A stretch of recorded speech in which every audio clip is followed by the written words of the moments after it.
Good morning students. इस session में हम पढ़ेंगे flow control in DLL.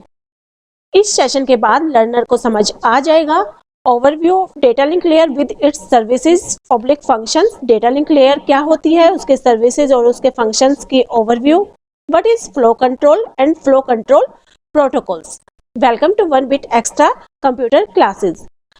OSI reference model हमें मालूम है इसमें 7 लेयर्स होती हैं एंड डेटा लिंक लेयर जिसके बारे में हमने पढ़ना है ये सेकंड लेयर होती है।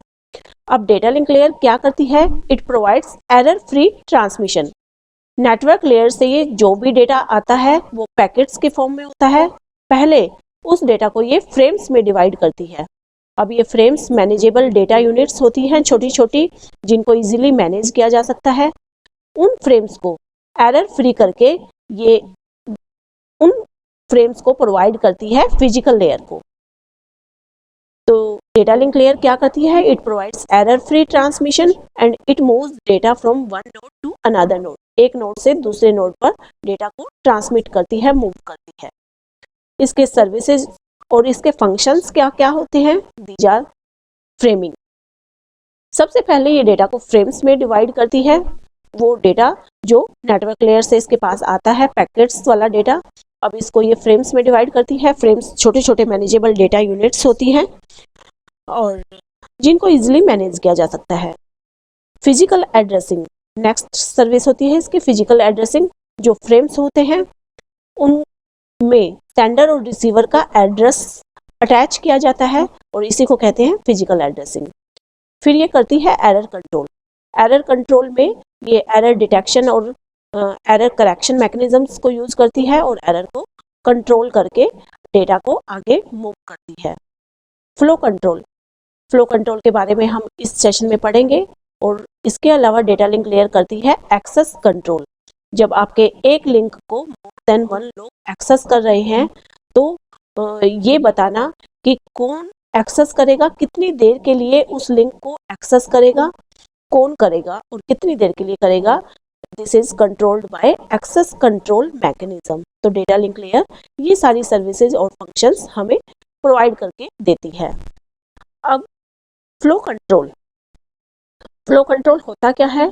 फ्लो कंट्रोल की जरूरत होती है जब सेंडर मशीन बहुत फास्ट है और रिसीवर स्लो है, यानी दोनों के फ्लो में मिसमैच है।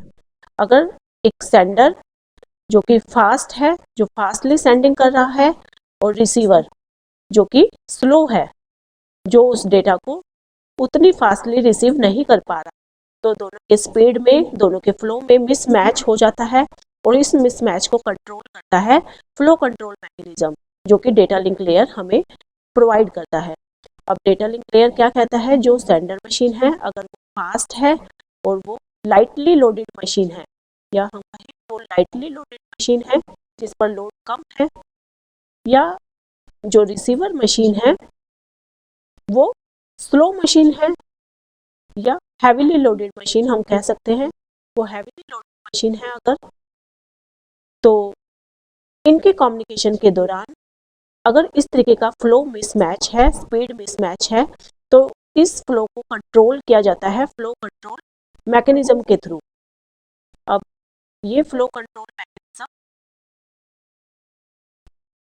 जो होता है, this is speed matching mechanism. इसमें दोनों सेंडर और रिसीवर इस मैकेनिज्म के अकॉर्डिंग वो म्यूचुअली एग्री करते हैं। जैसे सेंडर और रिसीवर दोनों म्यूचुअली एग्री करेंगे इस मैकेनिज्म पर, यानी रिसीवर सेंडर को बताता है कि वो किस अमाउंट ऑफ डेटा को रिसीव, कितना अमाउंट ऑफ डेटा तक वो जो है रिसीव कर सकता है इजीली, जिसको वो इजीली हैंडल कर सके। अब दोनों के बीच में म्यूचुअल एग्रीमेंट हो जाता है। अब सेंडर की रिस्पॉन्सिबिलिटी होती है कि उतना ही डेटा जो है रिसीवर को दे जितना वो इजीली एक्सेप्ट कर सके, रिसीव कर सके और एक्सेप्ट कर सके। Next is receiver centred. ये जो मैकेनिज्म होता है रिसीवर सेंटर्ड रहता है। अगर सेंडर फास्ट है और रिसीवर स्लो है तभी हम जो है इस मैकेनिज्म को यूज करते हैं। अगर सेंडर स्लो है और रिसीवर फास्ट है देन कोई इश्यू नहीं। तो जब रिसीवर स्लो रहता है तभी जो है फ्लो कंट्रोल मैकेनिज्म को यूज किया जाता है। Next is buffer at receiving end, जो हमारा जो रिसीविंग एंड होता है, जो रिसीवर होता है, उस पर एक बफर होता है। अब ये बफर क्या होता है, ये एक लार्ज ब्लॉक ऑफ मेमोरी होती है जो डेटा को स्टोर करती है तब तक जब तक कि वो डेटा प्रोसेस ना हो जाए। This is large block of memory, और ये डेटा को तब तक होल्ड करके रखती है जब तक कि वो डेटा रिसीवर के द्वारा रिसीव या प्रोसेस नहीं कर लिया जाए।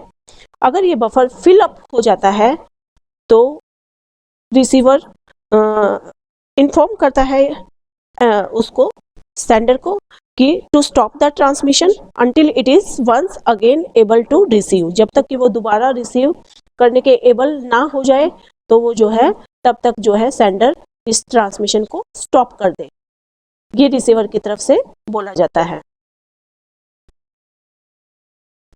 तो बफर की हेल्प से जो है रिसीवर डेटा को रिसीव करता है। सेंडर और रिसीवर के बीच में जो है ये बफर होता है।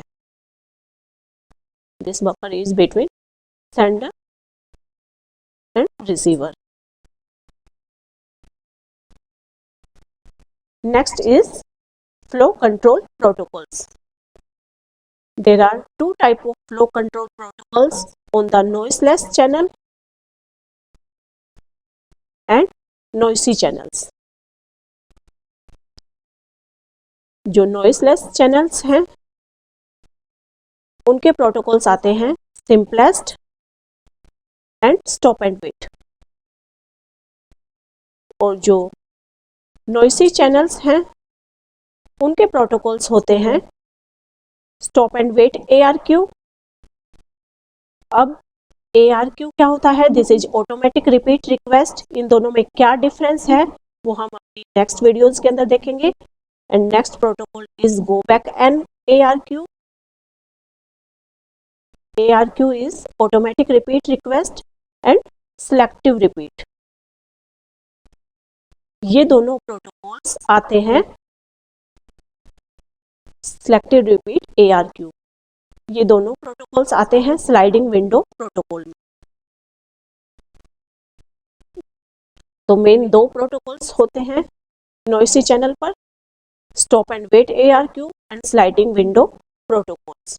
तो sliding window protocols further divided होता है गो बैक एंड ARQ और सिलेक्टिव रिपीट, इन दो प्रोटोकॉल्स में। Okay students, this is all about flow control protocols.